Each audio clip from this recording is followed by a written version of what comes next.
Fine.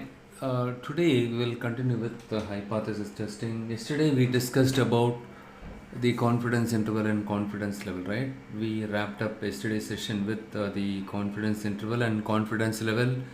And as part of confidence interval, we discussed about a simple formula, right? How to. One second, let me.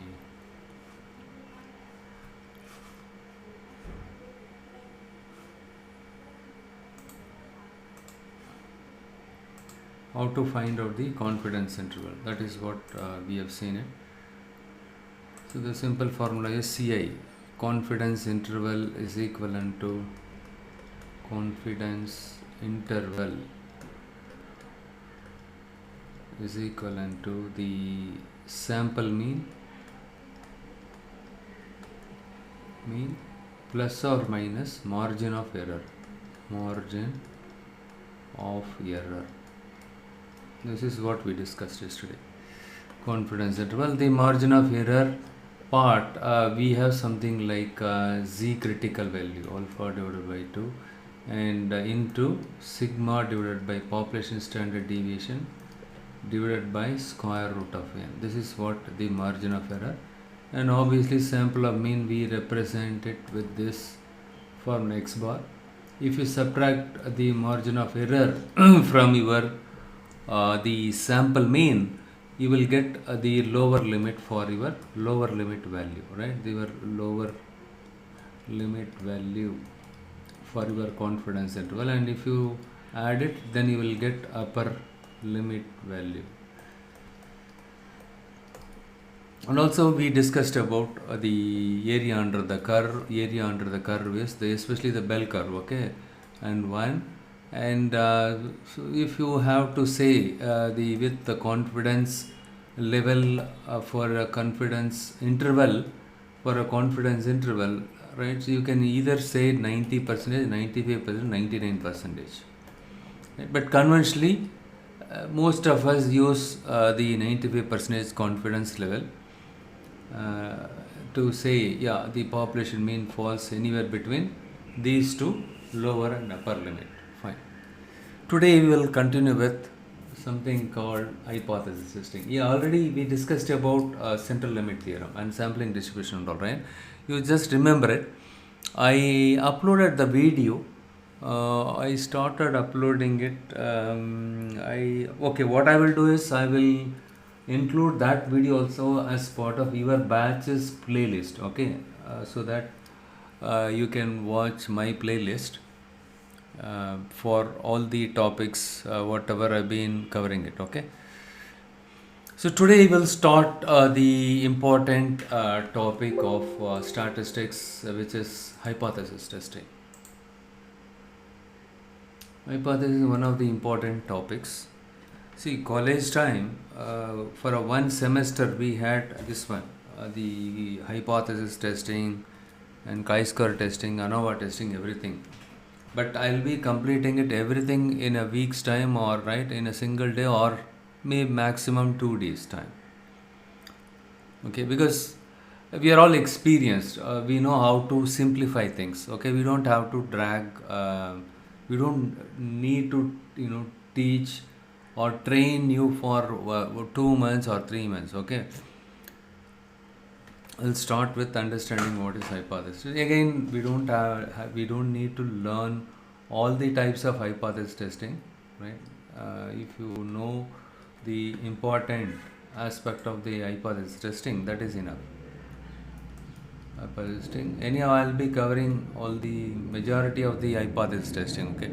So, what is an hypothesis testing? Hypothesis testing falls under the inferential statistics. This is also one of the key difference between the descriptive statistics and hypothesis testing. Using hypothesis testing, we draw conclusions. But using descriptive statistics, we cannot draw any conclusion. Just because my sample average is 23 or 24, we cannot draw conclusion saying my population mean is also 24 or 23, right? So using confidence interval and confidence level, and also using hypothesis testing, we can draw conclusion.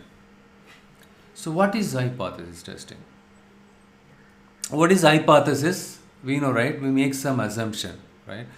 So hypothesis testing is a way to statistically test your educated guess. Instead of making the decision or drawing any conclusion based on our intuition, let's make an educated guess.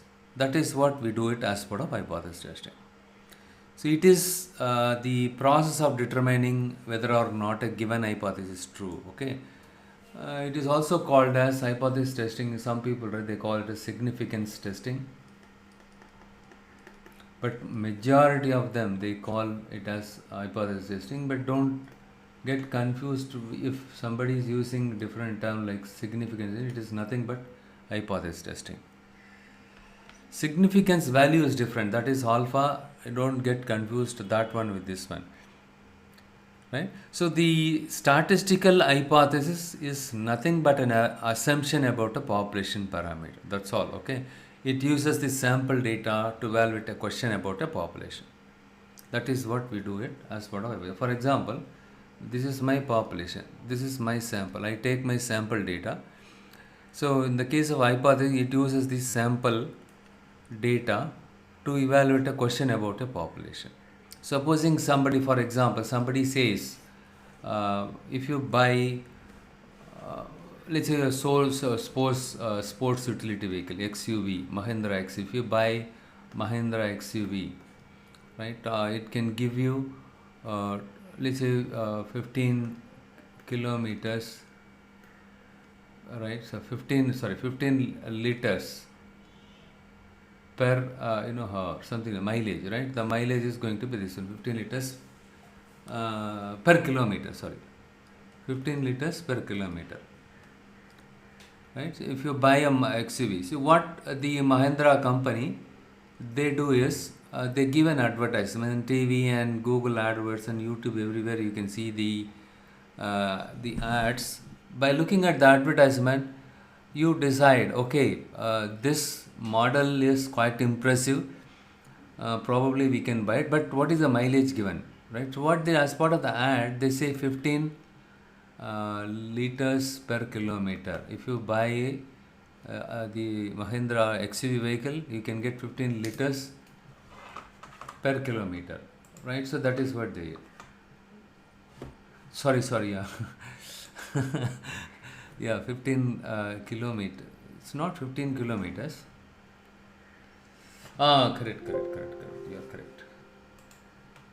I'm feeling sleepy. So how do you compute mileage, right? You are correct. Thanks for correcting me.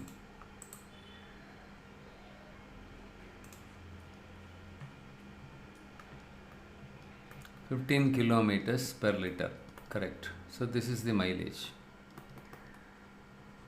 right? 15 kilometer. It's not like 15 liter per kilometer. Sorry, you are gone. Okay. Okay, sorry. 15 kilometer per liter. This is the mileage you can get it. This is what the advertisement they give it, right? This is what the statement they made it. So do you think all the cars manufactured by Mahindra, especially the XUV model, will give 15 kilometer per liter? So that is the question. So it is a question about the population. So in order to validate this, right, so this is the population parameter. Let's say, we assume that mu, population, the average kilometer, right, 15 on an average 15 kilometer per liter, the mileage is given. So that is what in the ad they say, even if you buy the brochure also you can see this one, right? So this is the statistical hypothesis. This is called your statistical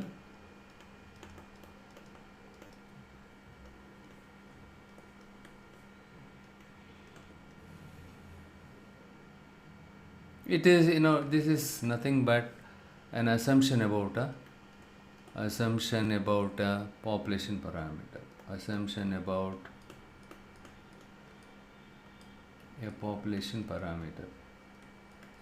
So what is a population parameter? Mu, right? We are simply assuming that whatever the ad or in the brochure they mentioned, this mileage, right, is true only.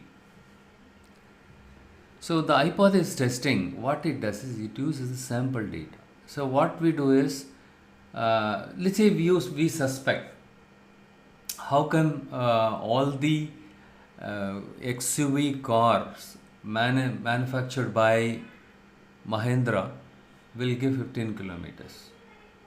You suspect it cannot be, right? Or you wanted to validate the statement made by someone or the manufacturer. So what you do is, you cannot, let's say you go to their plant, manufacturing plant, and let's per month they produce 1,000 vehicles. Do you think all the 1,000 XUV vehicle you can drive it, you can do test drive and check if it is really giving 15 kilometer per liter? It is highly impossible, right?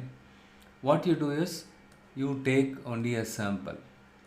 So how do you take a sample? You visit the nearby dealer showroom, and then you call him, hey boss, I need a test drive.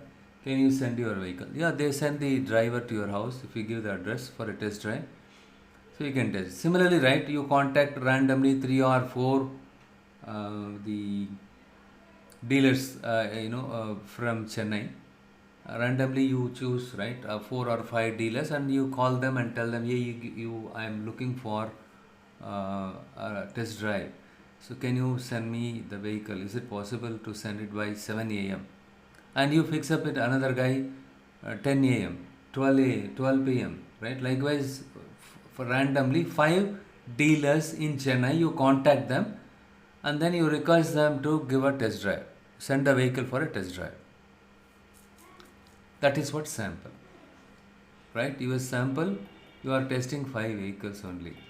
And also what you do is, you call your friends and relatives. Recently your friends also, right, they purchased the vehicle XUV, and relatives also they purchased it. And you call them and ask them, you note it down. Okay, how many kilometers per liter is given? What is the mileage given to them? Your friends and your relatives, you call them and note. Let's say your sample has 15 vehicles mileage details. With this, you are going to draw a conclusion whether the statement made by the manufacturer is correct or not. It is as simple as that. Okay. So statistical hypothesis is an assumption about a population parameter. It is an assumption about, we make an assumption, mu is equal, simply we say, so hence we use this notation H sub 0. Right? 0 is nothing but null hypothesis.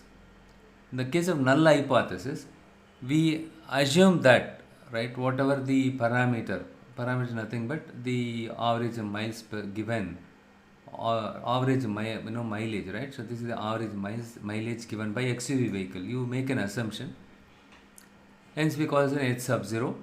Okay, is nothing but, or mu, they use some term like mu sub 0, right? Mu sub 0.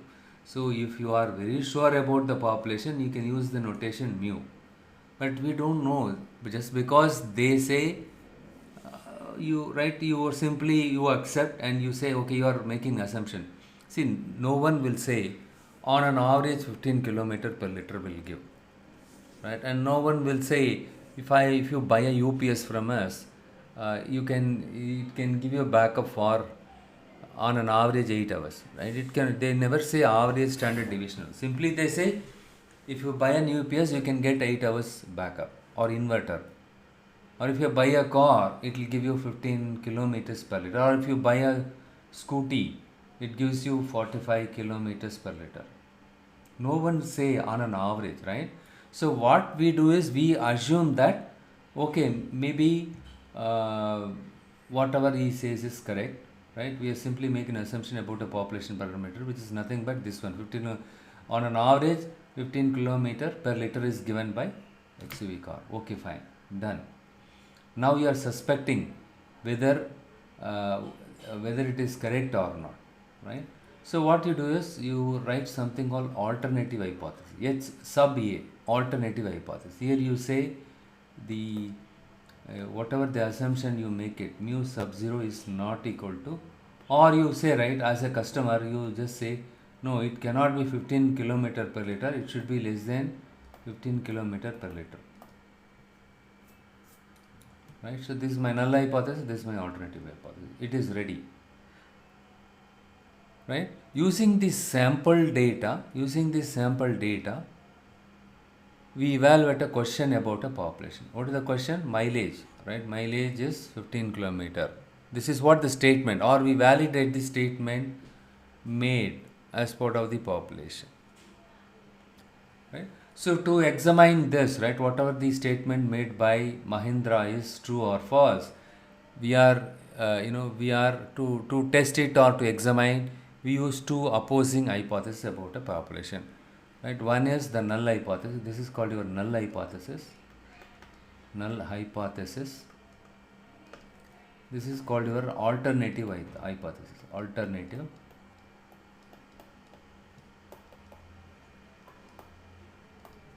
Okay, very simple one, please concentrate. Okay, fine. So now you got an idea what is a null hypothesis, what is an alternative hypothesis. Alternative hypothesis is an opposing statement of your null hypothesis. See, in the case of null hypothesis, whatever somebody says about the population, we simply assume that, okay, whatever they say could be true.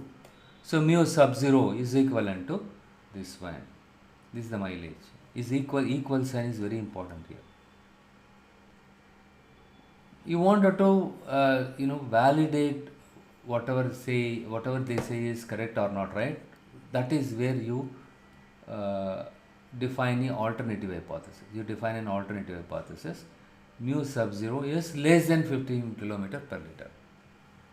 Okay, null hypothesis, alternative hypothesis.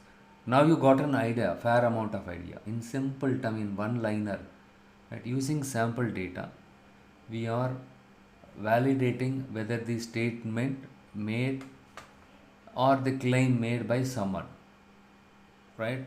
Claim made by someone on the population thing, right? That is what we are doing it as part of hypothesis test. There are different types of hypothesis tests are available. So the one is one sample Z test,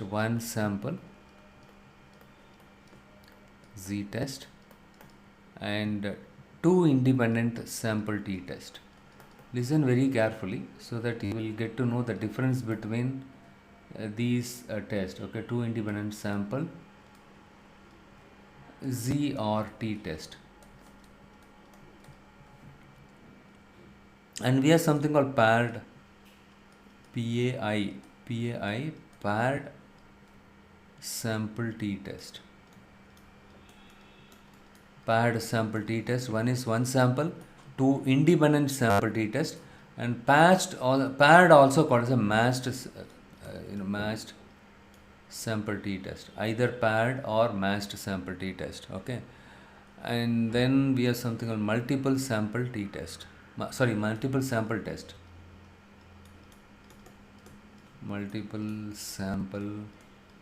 test. It is also called as ANOVA. What is ANOVA? ANOVA stands for analysis of variance.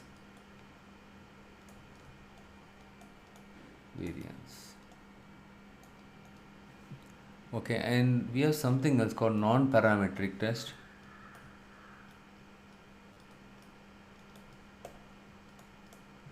Is nothing but your chi-square test.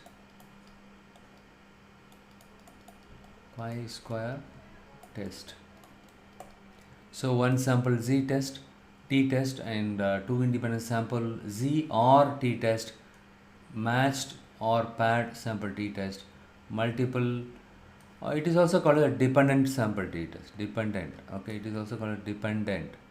So this is independent, this is dependent. Okay, dependent sample T test, matched pair T test, or right, they combine these two things also. Okay, and multiple sample T test and non-parametric test. We'll go step by step so that you will be able to understand what each test is all about and when we are supposed to use which test. Okay, we'll start with one simple story so that you will be able to understand the concept with this story. Okay, always story is helpful, right? With story, business story, if any concept is explained, we can understand very clearly, right?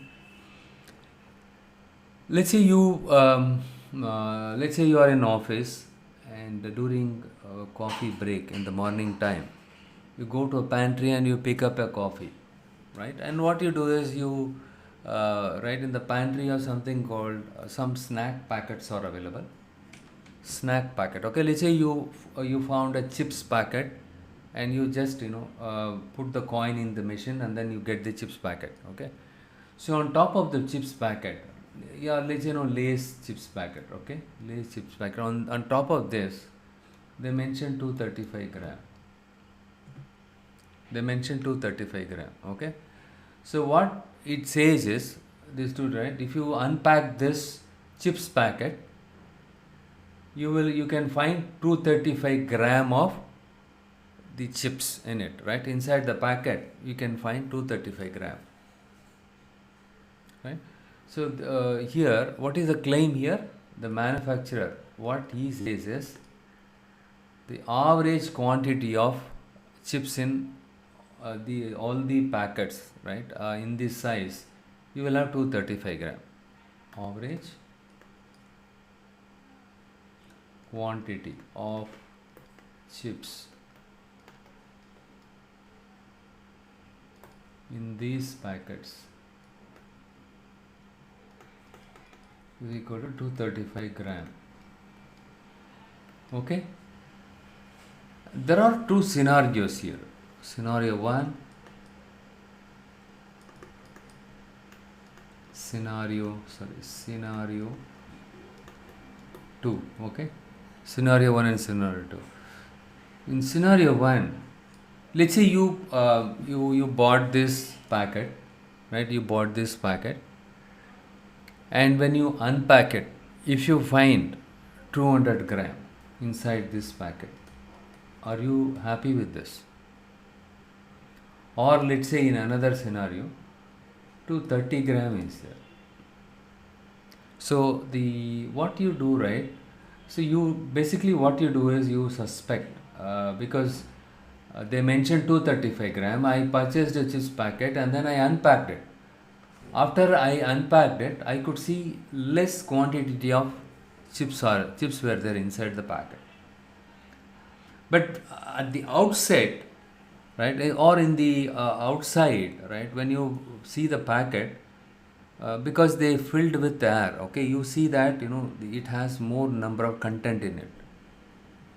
After you unpack it, you see that you are shocked, less quantity of chips are there. You suspect that it cannot be 235 gram, right? So the chips packet does not contain 235 gram. Whatever the statement or whatever the claim made by the manufacturers, false. Simply you cannot say false, right? You cannot make a blanket statement just by seeing something, or right. So what you do is you go and buy the chips packet from various shops. Listen, you bought 15 packets of chips randomly from various shops.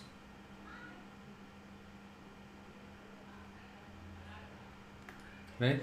15 packets randomly from various shops, and you unpacked it, right? And when you unpack it in scenario 1, after you unpack and you weigh it, right? Let's say you open each packet and then pour it in a plate, and then each packet, the content, after you unpack it, you weigh it using the physical balance, right? Using the physical balance, you weigh it, right? You have something of physical balance, right? You weigh it, and if it is right, let's say as per your sample it comes 200 gram.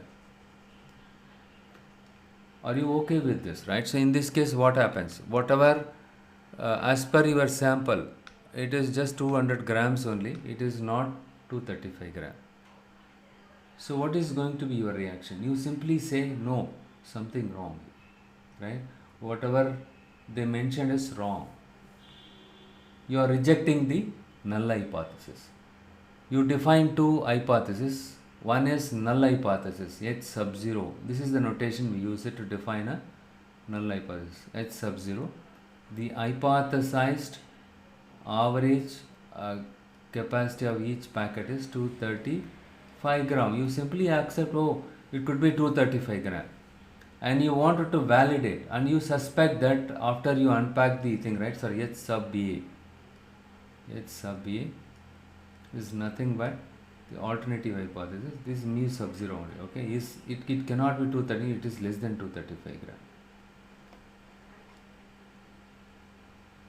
It is less than 235 gram. Okay, if but when you look at these two scenarios, if it is 200 gram, we can say blindly, okay, whatever the statement made by him is not correct.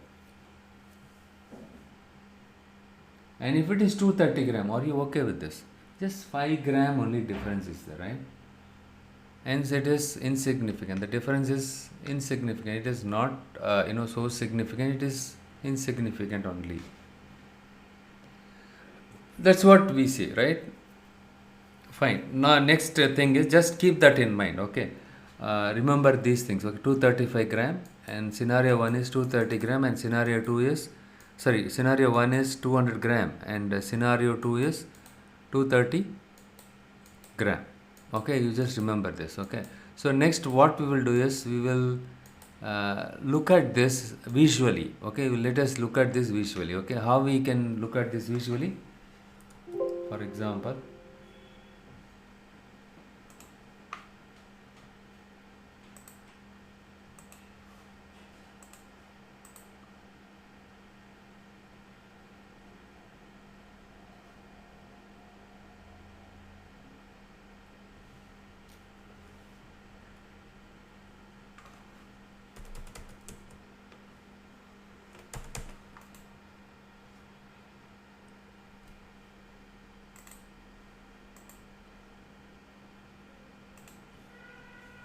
two 35 gram. That's what we discussed, right? So 235 gram, and you suspect it cannot be. It should not be 235. It must be less than 235 gram. So now you want to visualize this. As a statistician or data scientist, you know what is the bell curve, all the things, right? And what you do is, you just put the on an average 235 gram. That is what he mentioned, right? Let's assume that this is a normally distributed thing, and since scenario 1 says, let's go back to scenario 1. In scenario 1, as per scenario 230 gram, isn't it?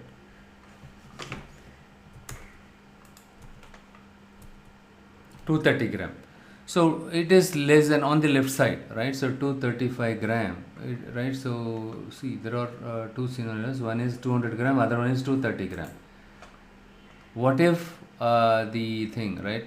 If the 15 packets, my sample has 230 gram, sorry, 200 gram. If it is on the left side of the main, am I correct? See, you purchased 15 chips packets from different shops, and then each and every packet you unpack it, and then you measure the content in it, inside of the packet, and let's you packet 1 201 gram, and packet 2 you find something like 203, 205 and 210, something like that. Okay, and if you take the average, it gives you 200 gram, right? So 200 and let's say 201 gram, and packet 2, what you do is 205 gram, packet 3 you see 199 gram packet. Likewise, right, 15 packets you bought, and each and every packet you manually opened it, and then you measured the weight, right? And here 200 gram, right? You take the average of all these 15 packets weights, right? 200, 205, all these things, you will say you get 200 gram. 200 gram here, 200 gram. Okay, so 200 is obviously less than 235 gram, hence you will have to mention it in the left side. Okay, so this is called your left tail test. Left tail test. This is called your left tail test. Okay, because the null hypothesis here is h sub 0 mu 0, the hypothesized mean value, okay, is equivalent to 235. So whatever they say, right, simply we make an assumption saying that 235 gram. In the alternative hypothesis, we suspect it cannot be, the hypothesis mean cannot be 235 gram, it should be less than 235 gram, because after I unpack the packet I could see less quantity, okay. Mu sub 0 is less than 235 gram, sorry, 235 gram.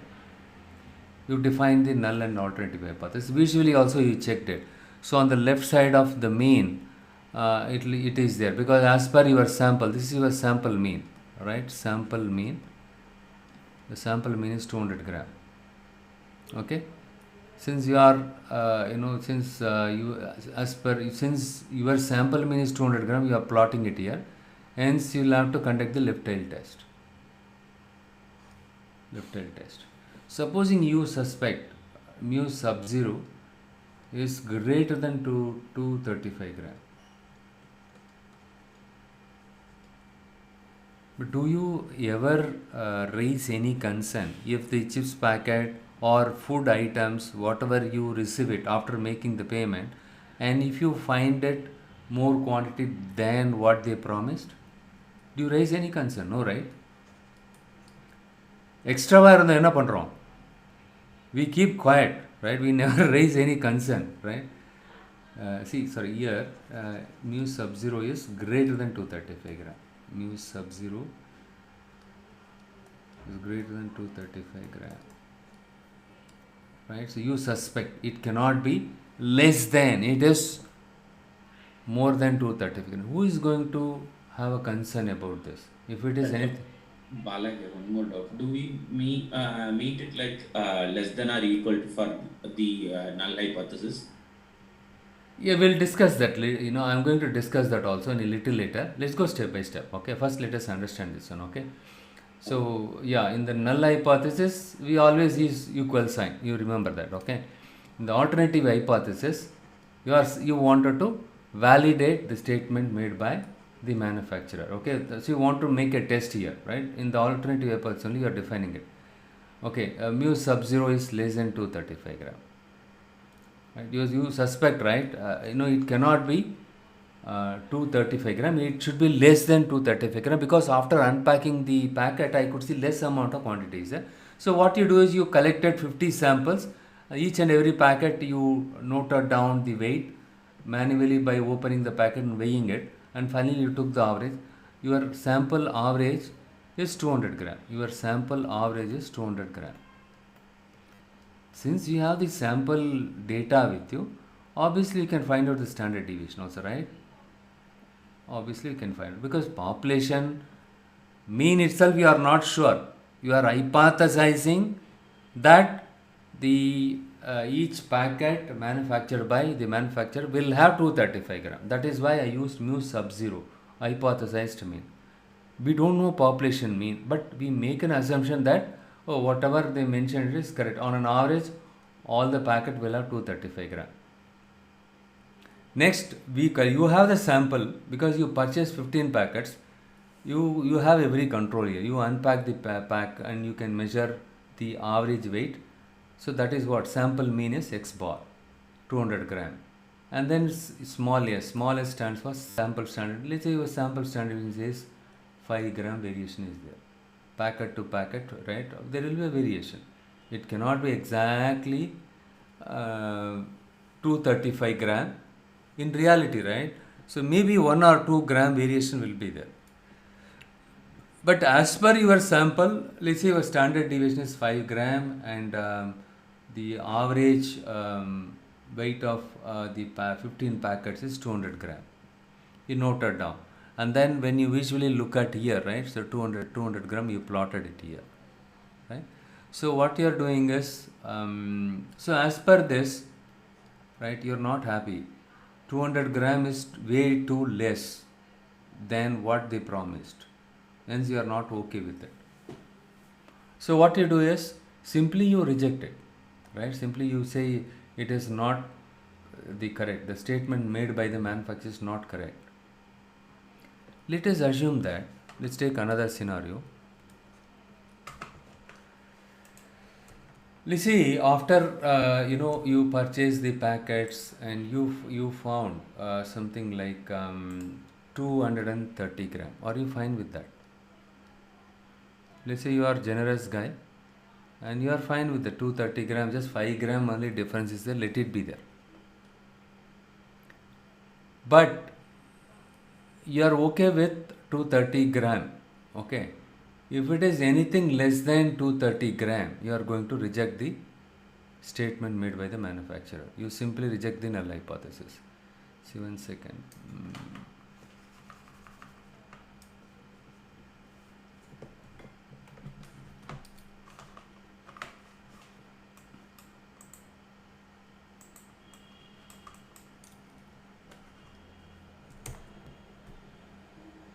Sorry, here.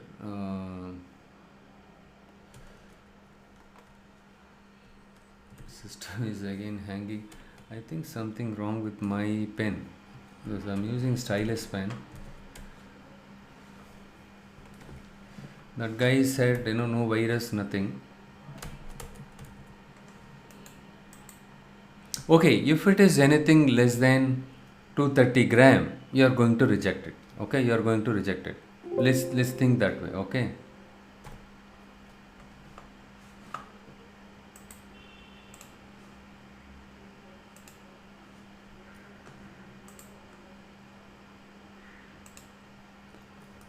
Right, if it is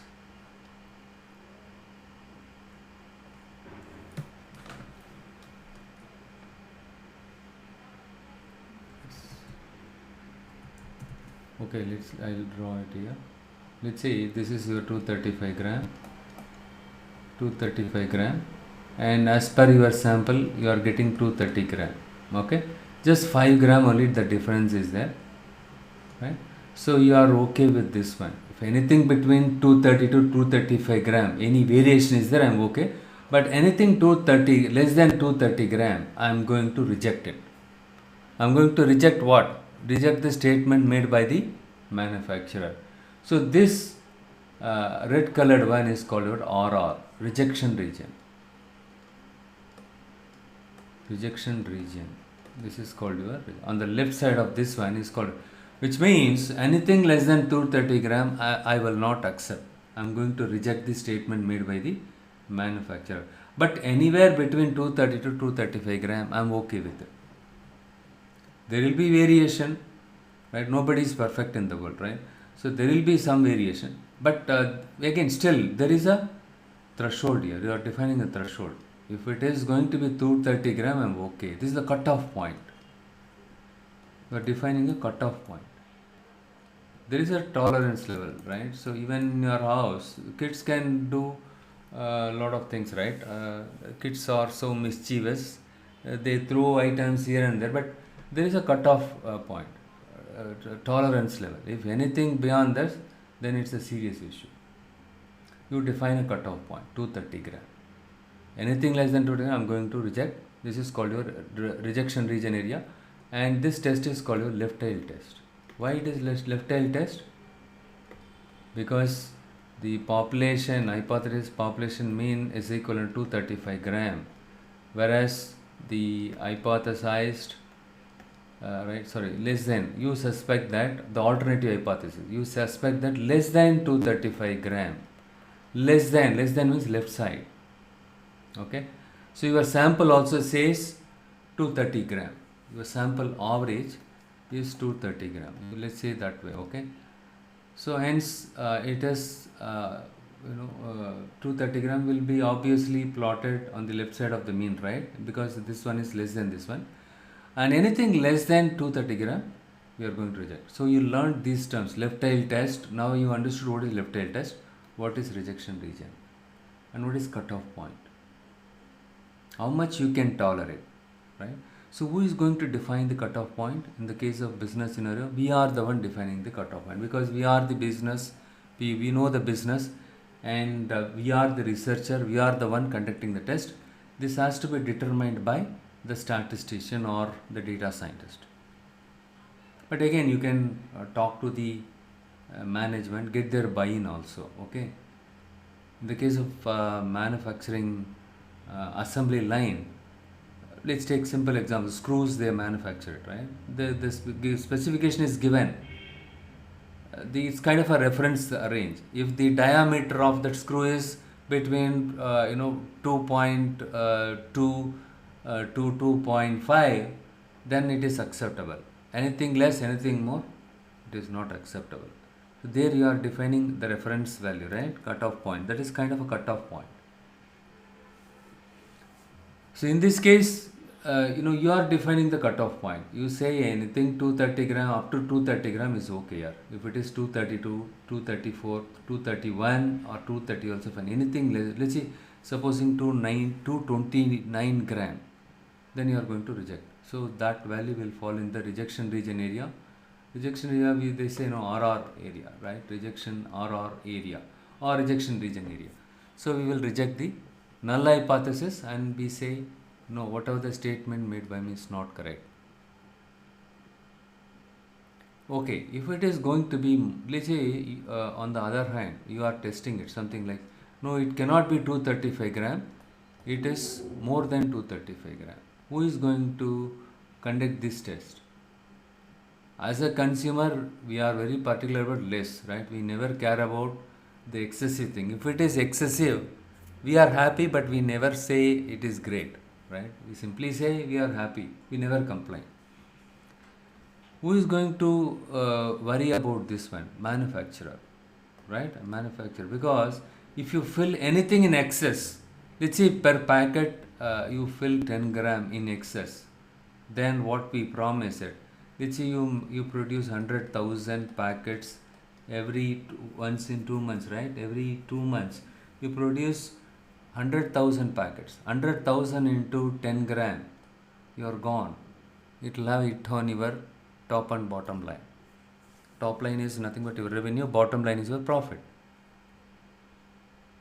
Right? See, once the machine fills all the things, see, nowadays everything is done by machines, right? The machines are the one filling it and packing it, everything is done by machine, majority of the job. Okay? So, as a manufacturer, in the assembly line, they have quality inspector, right? Quality inspector, he is the one is going to conduct this test. So, this test, most of the time conducted by the consumers.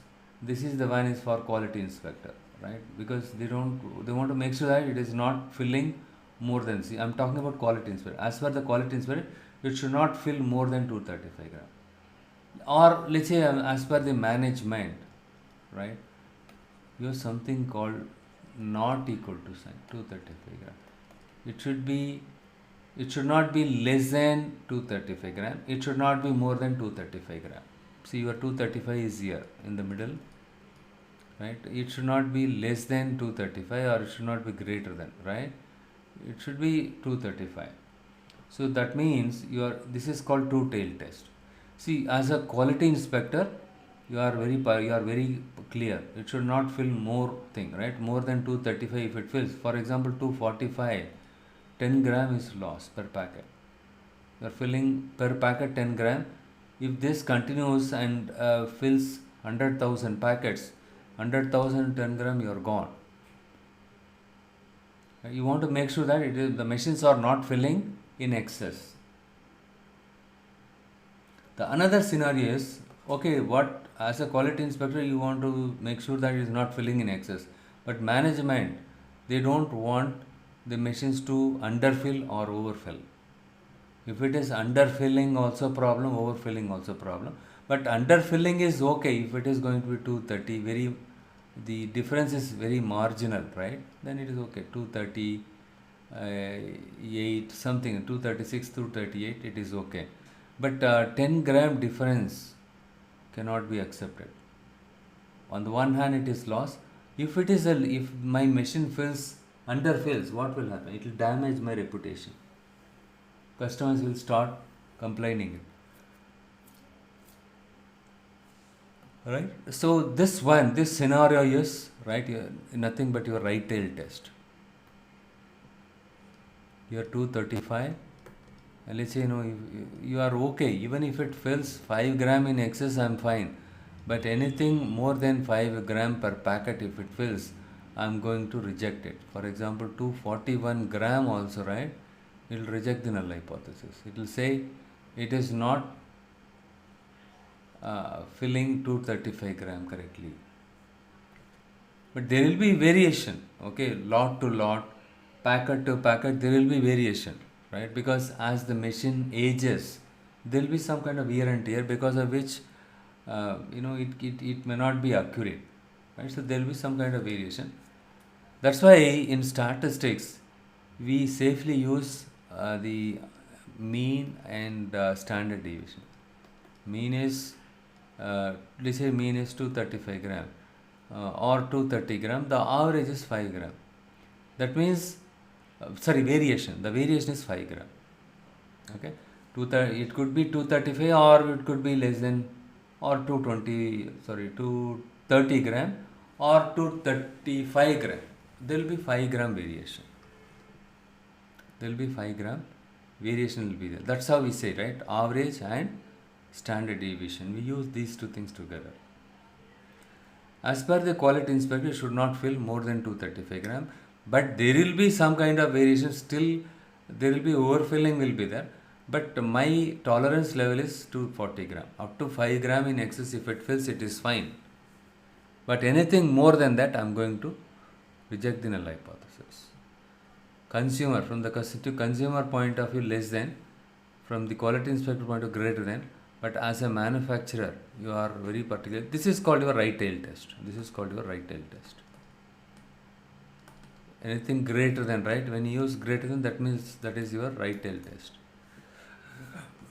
Let's look at this, the not equal to sign. That means it should not be less than 230 gram, and it should not be more than 240 gram. So this is called your two-tail test. Two-tail test. So this is left tail test. So this is your left tail test, and this is your right tail test, and this is your two-tail test. If it is not equal to, you need to check both less than and greater than. Okay, and if it is greater than, you know very well, right? The greater than symbol, right tail test. Okay, supposing, let's say, right, instead of writing like this, right, this is the claim made by the manufacturer, and they wanted to conduct an alternative hypothesis test. As part of that, they are not equal to 235 gram. What does it say?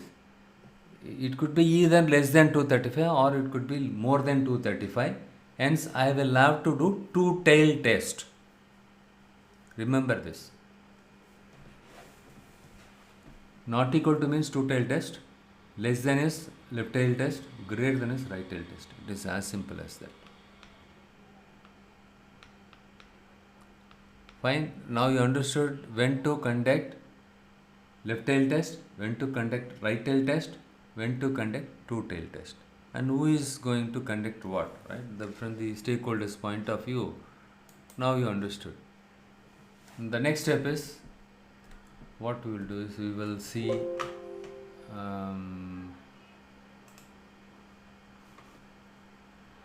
steps, right? We will see how to conduct what are the steps that are involved in conducting the hypothesis. Define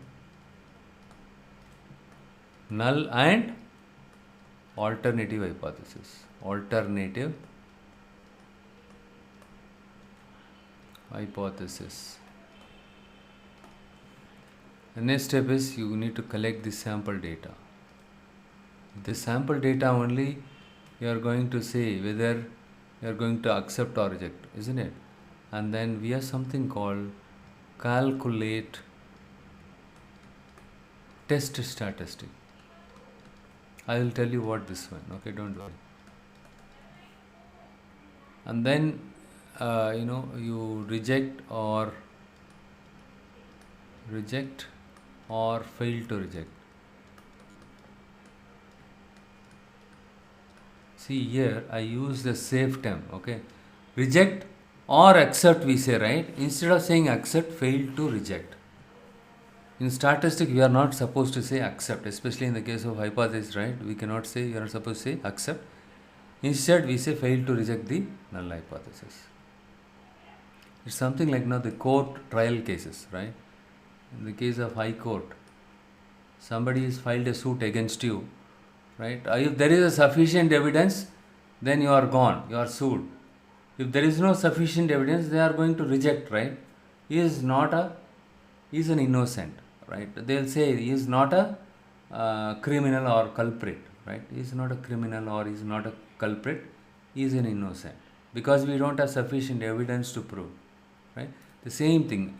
But in the case of court, how we say, right? He is a criminal, right? We say we are going to reject. He is not a criminal. Or we cannot say we accept the null hypothesis, that is a criminal. We cannot say, right? We fail to reject. That means we don't have sufficient evidence to prove that he is a criminal. And finally, we draw conclusion, right? The last step is draw conclusion. First step is define null and alternate hypothesis, and then collect the sample data and perform test statistic. The next step is reject or fail to reject the null hypothesis, and finally you draw conclusion.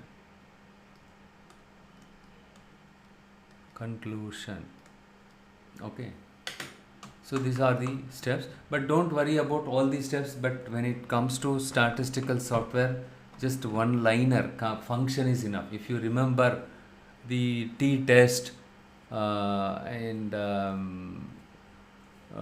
t-test, right? There is a function called t-test and z-test function. All you need to know is what argument has to be passed. That's it. But still, you should be knowing how to conduct the hypothesis manually. Okay.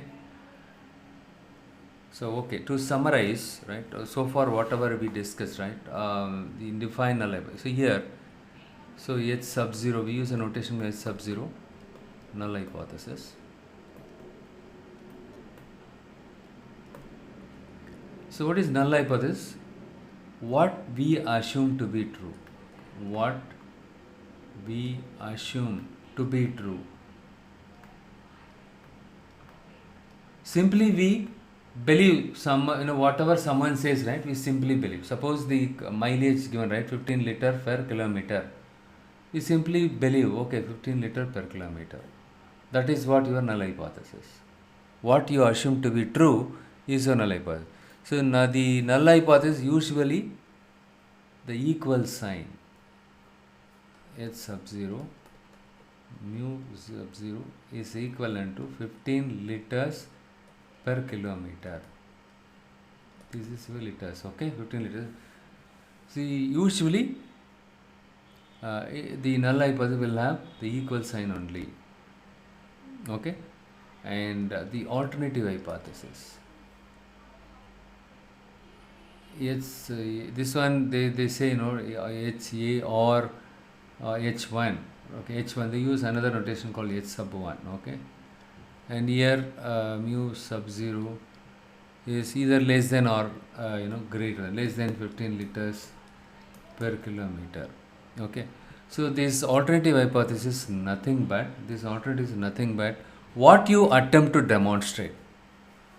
What you attempt to demonstrate or what you want to test.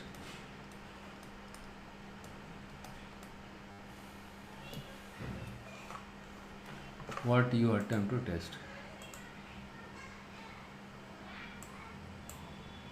Yeah, sorry, 15, I make the same, 15 kilometer per liter, 15 kilometer per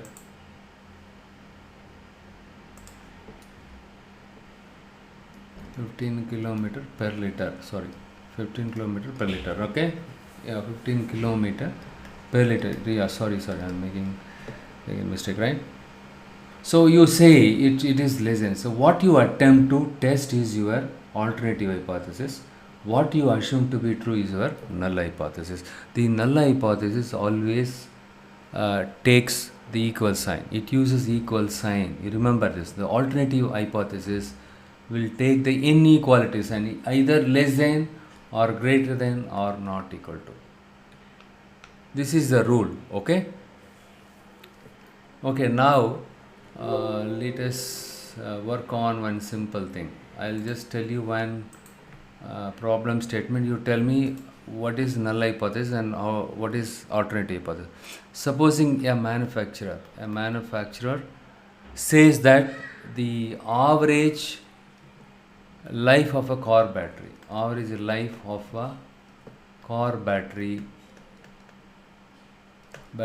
is 20 months.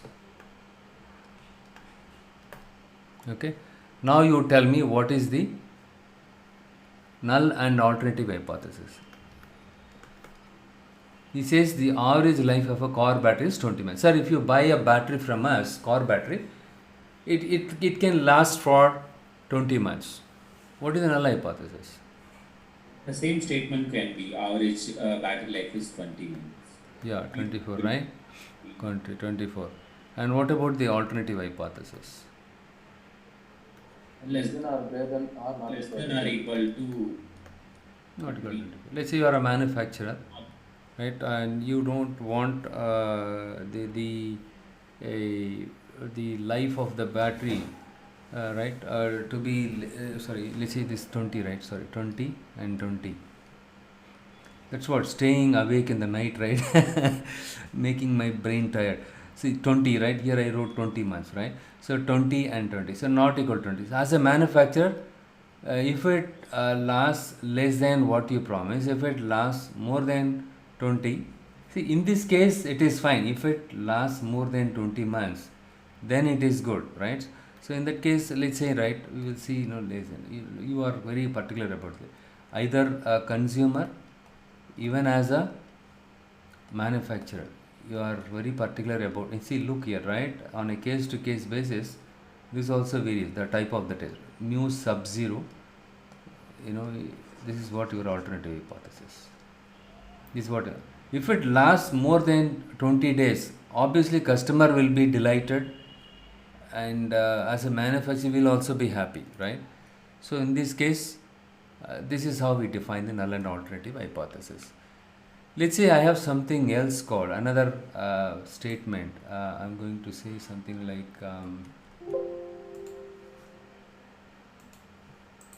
let's take another example. Let's say a company claims, right? A company claims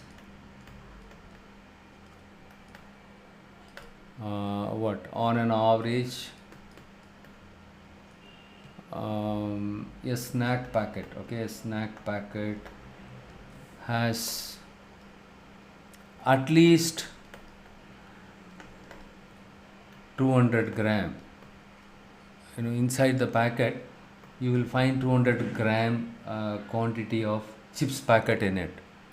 How do you write a null and alternative hypothesis? Here at least is there. What is your null hypothesis?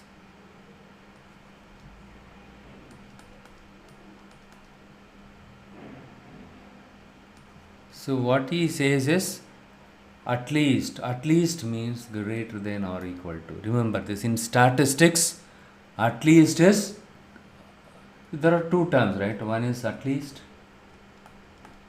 and at most. See, we use these two terms in our day to day life, right? At least can you make it by 10:30 a.m. tomorrow morning, right? We say 10:30 a.m. can you make it tomorrow? At least by 10:30 a.m. can you be here? That means, right? Okay, we cannot apply this one here, right? At least is, you just think at least is nothing but greater than or equal to. Okay, greater than or equal to. Right? Oh yeah. So let's say somebody is giving you some item, right? Salary, right? They give you salary hike. Like 1,000. You tell them at least can you give me 10,000. Right? Let's say they give you 500 rupees, but you are asking at least give me 1,000. That means 1,000 or more than 1,000, greater than or equal to. At least is greater than or equal to. But in real time scenario, it is not applicable. Okay, I don't want to confuse you. Okay, what is at most? At most is the opposite of this one, less than or equal to. Remember this, these two terms. In statistics, if you find this term, that means greater than or equal to. At most is less than or equal to. Remember this. Okay. So now you tell me what is the null and alternative hypothesis. So your null hypothesis should take only the equal sign, right? We can say greater than or equal to. At least equal sign should be there along with this one, right? In that case, it is correct only. Greater than or equal to 200. What is the alternative hypothesis? Greater than 200. No, less than. Less than 200, right? Less than 200 gram. So at least that means we are assuming that the snack packet will have 200 or more than 200 gram, it will be there. And the alternative hypothesis, no, it cannot be 200. It is neither 200 nor more than 200, right? So we suspect that it is less than 200 only. This is how we write the null and alternative hypothesis. Supposing this, let's take the same example, right? The chips packet has, instead of at least or at most, right, more than 200 gram. A company claims on an average the snack packet will contain more than 200 gram in it. So what is the null and alternative hypothesis? Here we don't have at least if you have one equal sign, right, along with the inequality sign, then it is fine. But the rule is the null hypothesis should have equal sign, right? But here more than, you cannot use greater than here, right? You cannot use greater than here. So here what we will do is, how we write is, the alternative hypothesis is something like greater than 6 or less than or equal to 6. We write it in the opposite, ulta, okay? We write it this way because of the rule, right? It violates the rule. You cannot put more than 200, greater than sign. You can use greater than, but along with that you are supposed to, if you use the equal sign, then it makes sense. You are not violating the rule, okay?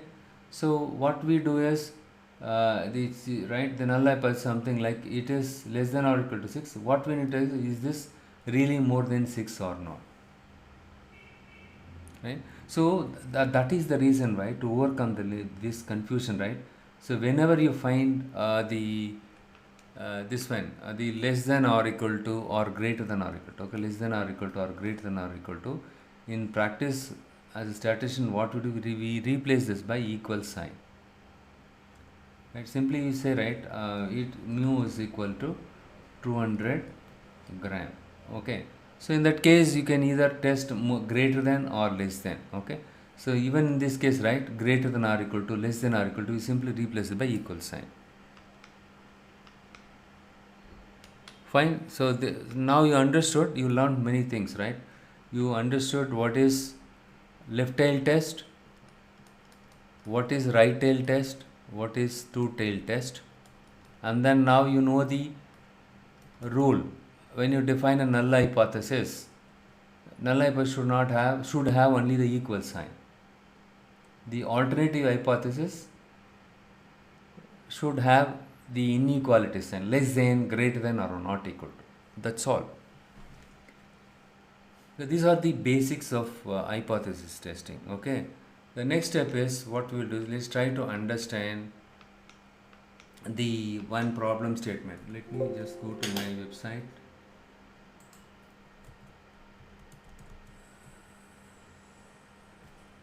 One sample z-test. We'll start understanding what is one sample z-test is all about. As I discussed, different types of hypothesis test. One is one sample z-test, one sample t-test, two independent sample z-test, two independent sample t-test. Okay. See, it's very simple. Only thing is, you need to concentrate here. If you concentrate here, it will be very simple. If you get diverted, definitely it will confuse you. You will not be able to, I'm not going to tell all these things now. All these steps you will get confused. Let's directly jump into understanding the problem statement. Let's say you joined a company as a data scientist. Okay, you joined with a bigger core company. Right? So in that case, right, a manufacturer claims a model gets 25 miles per gallon and the standard deviation is 7 miles per gallon. See, they've given both the population mean and population standard deviation. You are lucky they have given you these two things, okay? But in general, you will not, first of all, you will not get to know the average miles per gallon. You cannot call Ford or Mahindra company or BMW company and say, hey, what is the average miles per gallon? Can you give me the standard deviation? You cannot ask them, right? Let's say you are lucky, since you are part of that company, they tells you, hey, the average miles per gallon is 25 and standard deviation, population standard deviation, 7 miles per, there will be variation, okay? A consumer group. So now you are suspecting that it cannot be 25 miles per gallon. A consumer group asks 40 owners of this model to calculate the miles per gallon and the mean value was 20. Let's say we are running a survey with 40 car owners who purchased the car in the past, the similar brand, right? And you note down and then you take, let's we are calling Kumar and Mahesh, Bala, Sarnath, everyone. Hey, you bought this car, can you please tell me what is the mileage? Let's say Sarnath says 22 and Satish says 23 and Kumar says 24 and Bala says 22. When you take the average, your sample average is 22. Let's say, okay, and then the sample standard deviation is 1.5. Now the question is the manufacturer's claim supported? See, the sample mean is given and sample standard deviation is given, population mean is given, population standard deviation is given. Obviously, the sample mean is less than my population mean. Can I upfront say whatever statement made by the manager was wrong? I can say, but they've given the standard deviation here, right? The variation. Hence, you cannot reject it upfront. Right? So what you do is, first step is define the null hypothesis. Second step is alternative hypothesis, you define it. And then you need to decide, like Bala or Satish, right? How do I know which test should be conducted? The second step, what you're doing is you need to check what is the appropriate test. Which test am I supposed to conduct it? Since as a consumer we are suspecting it is less than 25, it is obviously left tail test, right? This is a left tail test. So establish approach strategy and sampling distribution, okay? Right? So this is a left tail test. Forget about sampling distribution, okay? This is left tail test because you are very much interested in testing. It cannot be 25 more, it is less than 25. Now you are defining the type 1 error rate. You remember alpha value I discussed, right? As part of confidence interval. Risk, how much risk are you okay to take? The entire area, right? The probability of the curve is 1. 1 minus alpha is, alpha as I told you conventionally we use 0.05. 1 minus 0.05 is 95%. With 95% confidence, what are the chances that the statement made by my manufacturer is correct? Okay, that's what it says. Okay, this next we are defining the decision rule. Okay, we have some, let's say you are collected the sample data. See here the sample size is 40, right? You ran a survey with 40 people and then you note down each and every people's mileage and then you took the average. Your sample average is 22. Sample standard is 1.5. That is what simply I wrote it here. Sample size is 40 and sample average is 22. Forget about this line now. Okay, the next step is we have something called test statistic. There is a formula. This is my sample mean minus the hypothesis mean. What is the hypothesis mean? The sample mean we know, right? 22. What is the hypothesis mean? What is the hypothesis mean? This is that, right? 25. We are hypothesizing that this is the average miles per given by the manufacturer. We simply are assuming that, okay? So 22 minus, what is this value? Can you all please tell me so that I can make sure that I'm holding your attention here. wherever you go, right, attention, you should not get diverted. Sometimes, not sometimes, even most of the time I get diverted, okay. So what is the sample? My sample mean is 22. Simply plug in the value. What is the mu sub 0? Mu sub 0 is nothing but this one, right? 25. 22 minus 25. What is population standard? Population standard deviation given? Yes. Yes. 7, right? 7 divided by square root of n. What is n? Number of samples, 40. 22 minus 25 divided by 7 divided by square root of 40. If you plug in this value, I am getting this value, minus 2.71052. This is my test statistic value. Simply we are separating the sample mean from the population mean, and then we are dividing this by, you remember this formula, what is this? Sigma divided square root, standard error. You remember, right? I discussed as per sampling distribution, standard error, right? That is the one. So what it says is, right, if you divide this one by this one, right, how far it is falling away from the mean, right? This is standard error. So when you use this formula, you get, when you plug in this value with this formula, right, in this formula you will get this value. Okay, fine, so far so good. Now only please concentrate here, all of you, okay, this is the important step. So what is the alpha value I said? See, we are conducting the left tail test because we are doubting. Let's say Sarnath is doubting, it is not 25 miles, it is less than 25. He is doubting. Less than means simply left tail test. Fine. Whenever you conduct left tail test, obviously you will get negative value here, right? You will get negative value. Fine. This is your Z value. This is your Z value. What is this? Sarnath, Z is equal to minus 2.71052. Kumar. Okay. So here we are defining if the Z value is greater than 1.645, and if the Z, and then n, you are going to reject the null hypothesis. Less than is this, reject the null hypothesis. Okay, what is 1.645? I will explain you very clearly now. That is the reason why I want you to concentrate now. With this I am going to wrap up, don't worry, okay? Yes, please concentrate here. So 1.645, how did I get this one? So there is a table here. Okay, let's not go to the table now.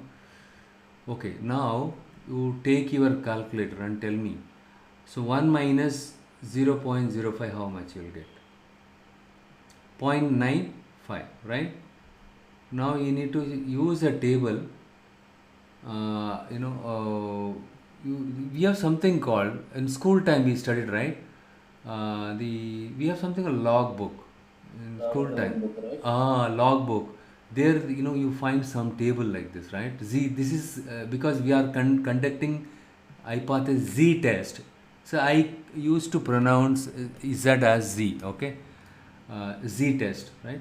In the case of Z test, there is a Z distribution table like this.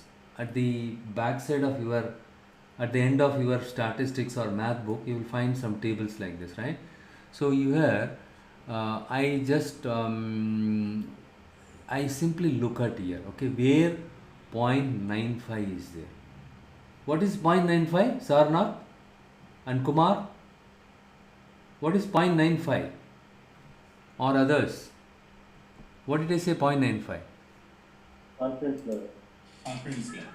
Yeah, 1 minus alpha, right? So 1 minus alpha, alpha is 0.05. 1 minus 0.05 is 0.95. I blindly look at this table where 0.95 is there. But unfortunately, right, I don't see 0.95, the exact value here. I see something like 0.9495, and afterwards I could see the value got jumped to 9505. Anywhere between these two values, 0.95 should be there. Am I correct, right? So here, how to interpret this table? In this case, 0.95 we looked at here. Somewhere it lies between these two values. Yeah, horizontally you need to look at here. Draw a line horizontally. What value is 1.6 there? And then here, right, here something like it is 0.02. 0.05 is there, right? Yeah. So what we do is in between these two is there we take the average of 1.645, right? So 45. This is 45 and 5. So 45 we take, right? 1.64. That's how I got this value. This is nothing but the critical value. So how I got this? By doing a lookup on that table, Z distribution table. So what value I did a lookup? So 1 minus 0.05 is 0.95. I simply went and checked where 0.95 was there. And then I have drawn a horizontal line, a vertical line. The horizontal line I could see 1.6. Look here. So 1.6 is there, right? 1.6. And then here somewhat between these two, if you take the average, you will get 4.5.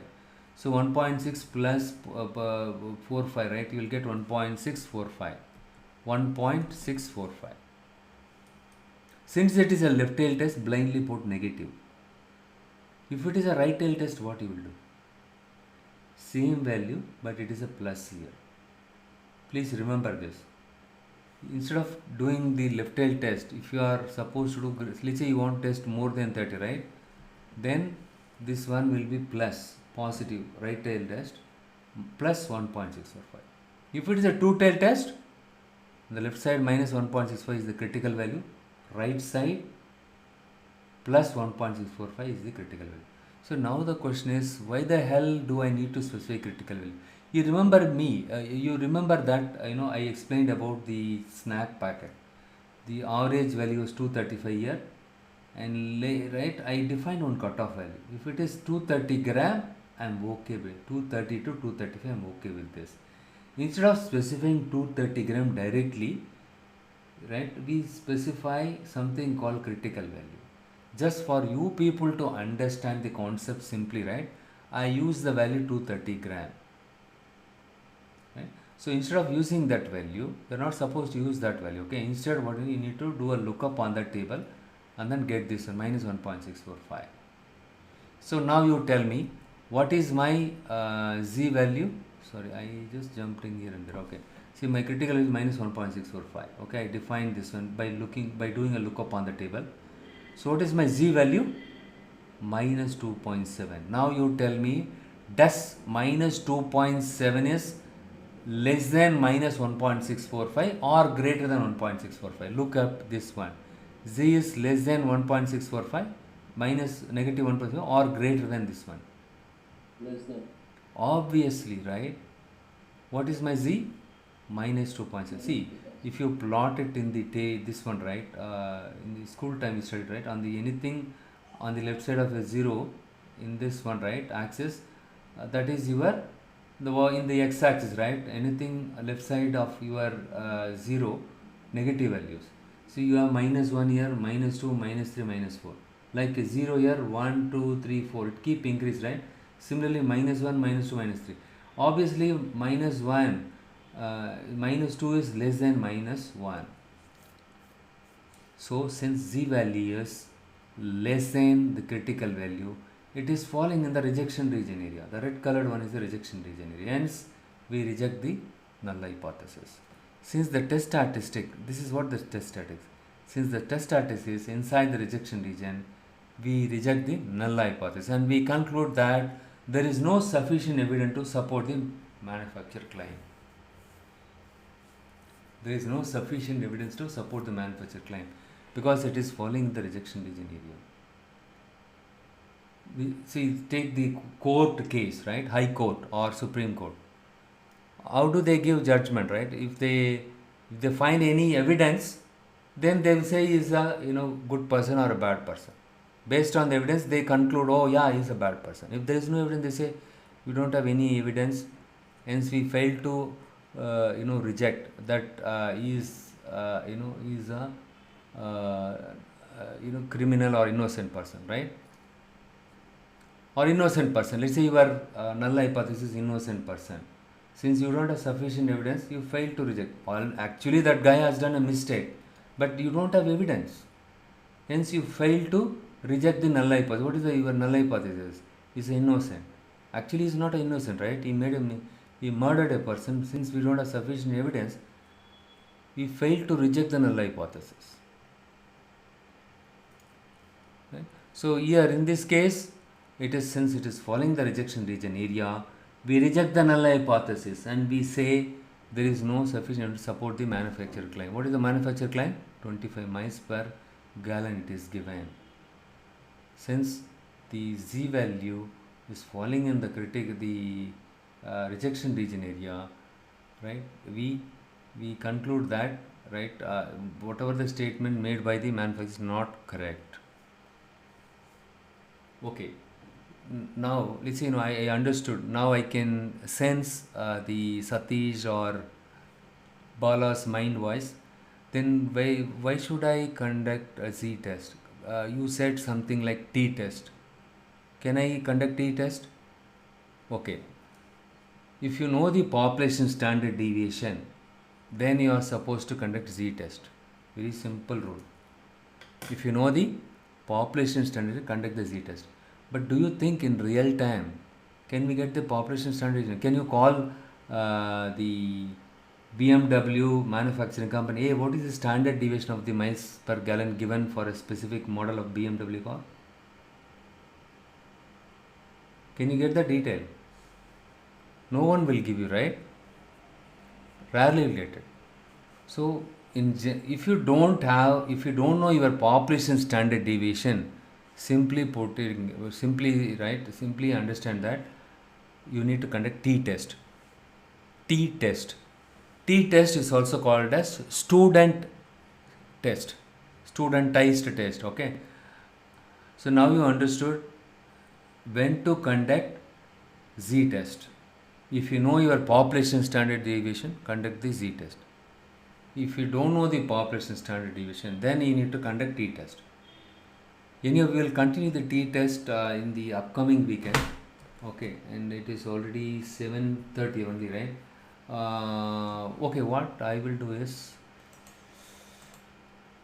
I'll continue with even the z test itself. We have something called p-value method. With this, I'm going to wrap up. Okay, see, the critical value is the old in the past, right, conventional way of using the critical value and all. Okay, so now what we are using is p-value method.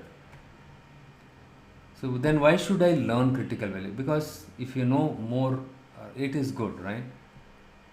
So okay, let's say we have something called p-value. If the p-value is less than alpha, this is very important. Right, with this I'm going to wrap up, don't worry, but you please remember there is something called p-values less than alpha. You need to reject the null hypothesis. Blindly you store it in your mind.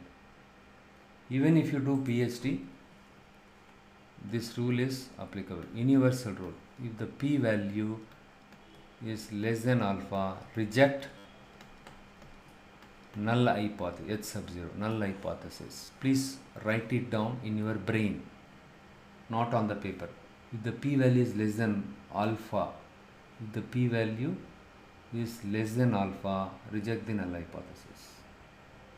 So what is p-value? Now we'll look at that one now. Okay, how to get the p-value? Look at here. Instead of using z critical value, see, we got the z value, we compared the z value with the critical value. Since the z value was less than the critical value, we rejected the null hypothesis. Instead of using this method, we will use the advanced method called p-value. But still you need to compute the test statistic minus 2.71. Okay, and here look here, what is the total area here under the curve?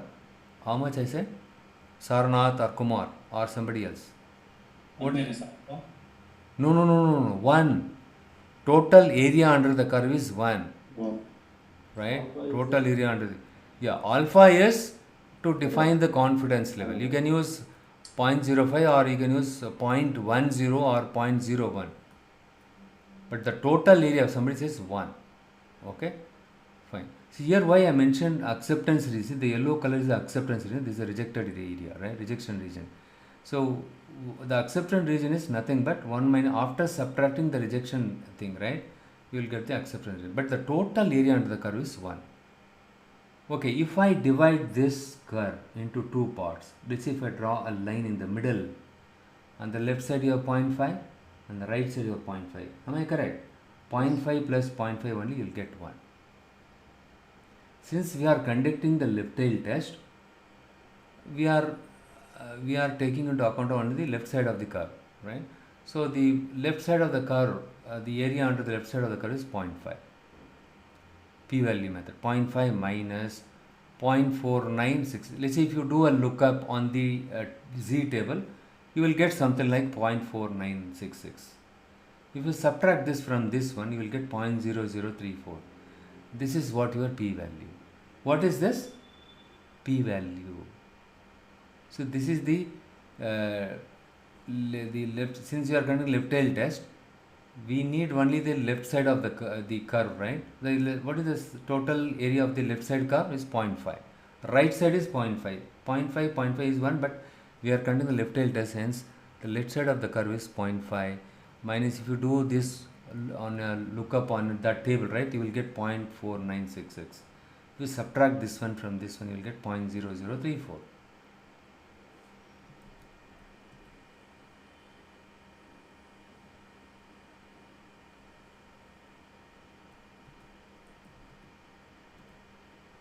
One second.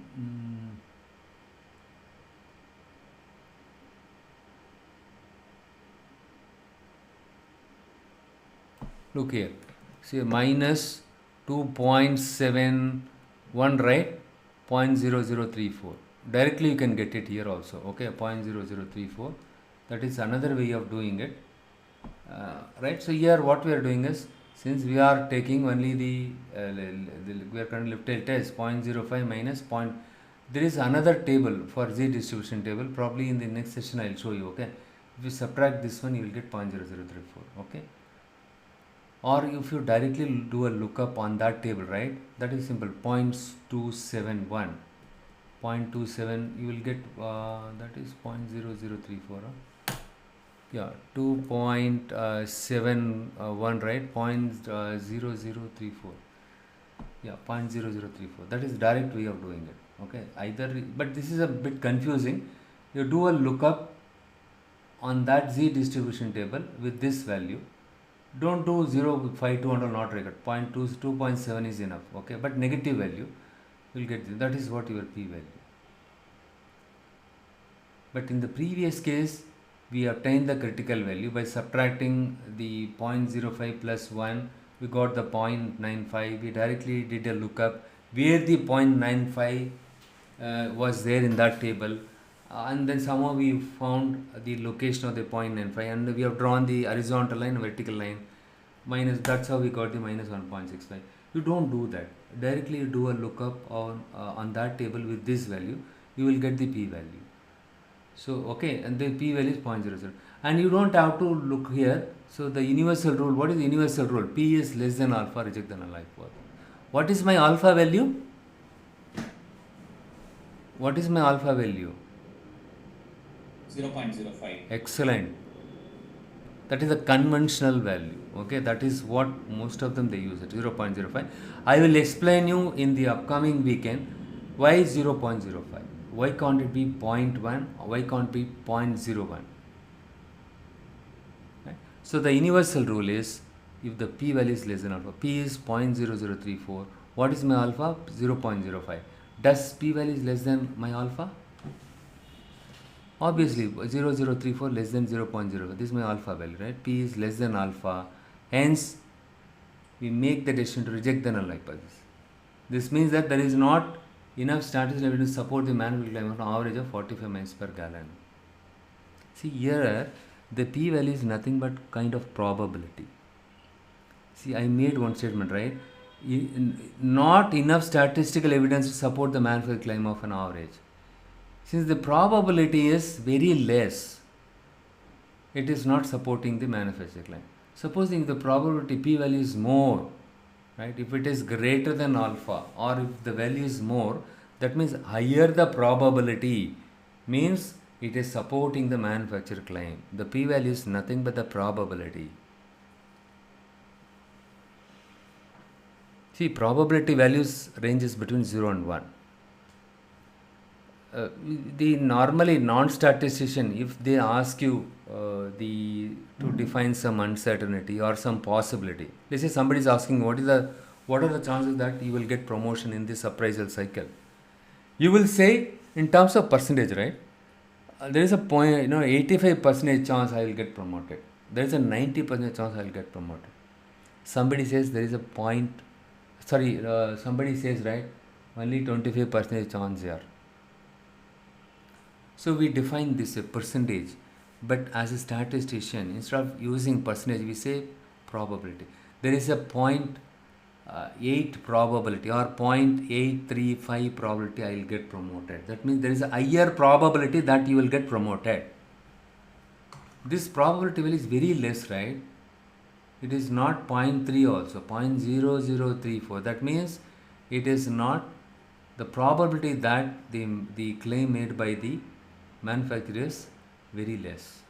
Hence, we are rejecting the null hypothesis. If the probability value is very high, then there is sufficient evidence that, right, we cannot reject the null hypothesis. But in this case, the p-value is less than alpha, hence we reject the null hypothesis. The beauty of statistics is there are so many statistical tests are there. One is Kruskal-Wallis test, Levin's test, and Shapiro-Wilk test.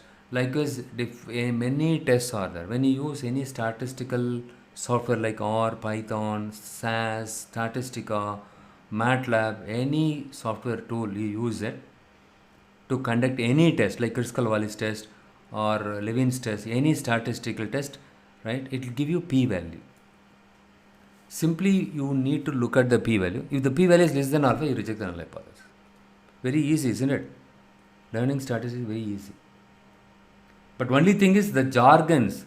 If somebody says, right, Levin's test, oh man, Durbin-Watson test is scaring me. And then Kruskal-Wallis test, Shapiro, I don't want to learn statistics. But if somebody tells you, no matter what kind of statistical test you do, end of the day, your statistical software will give you, you don't have to manually compute this and all. You don't have to do a lookup and all, okay? If all you need just pass the argument to a function, it gives you p-value. If the p-value is less than alpha, simply you reject the null hypothesis.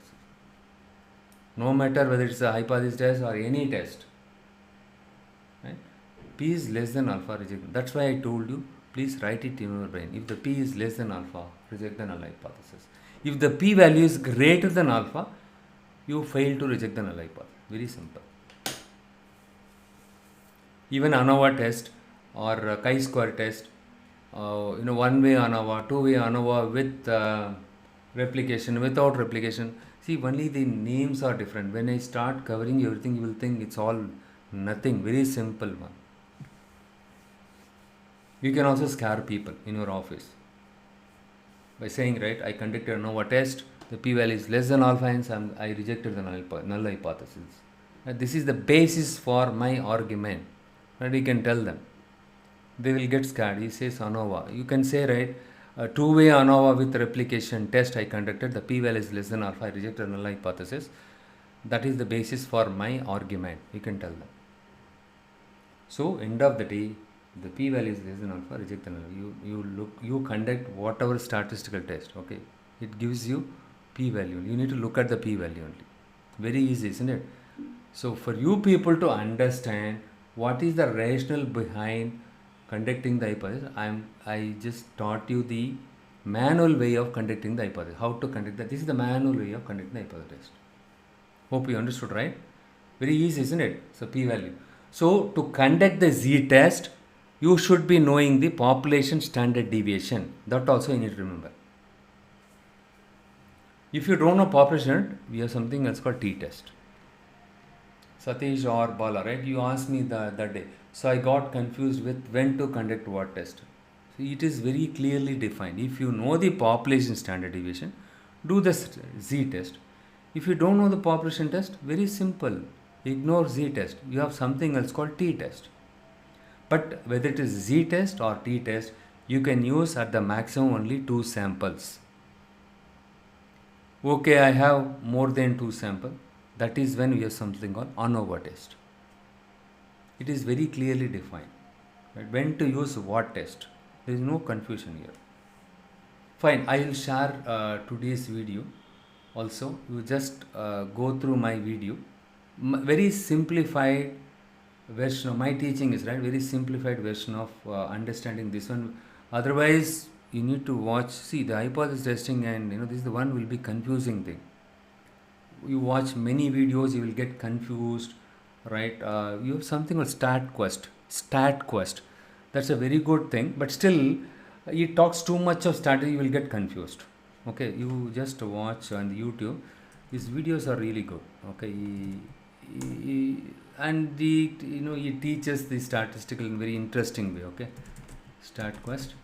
But here also, right, you can understand when you watch the video, but when you try to infer, or if you start think, right, what is the takeaway, what is the essence of this video, you will get confused. That's why I am here. Okay, you watch StatQuest related videos, but don't watch all the tests, because you are not going to be as MSc or PhD in statistics. Okay, you are going to be a machine learning engineer or data scientist.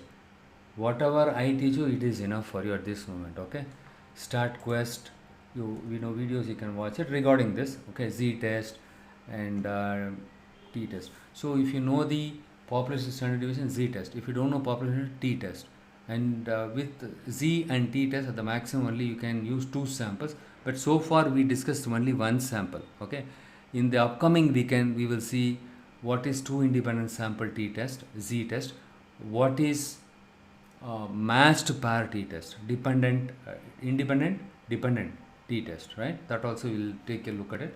But in real world, most of the time we never get population standard deviation. Hence, we conduct T test only. Okay, but if you have more than 2 sample, we conduct ANOVA test. And also we'll discuss about chi-square test, when to conduct chi-square test, everything. Don't worry. Okay, in the upcoming we'll do. Any questions so far?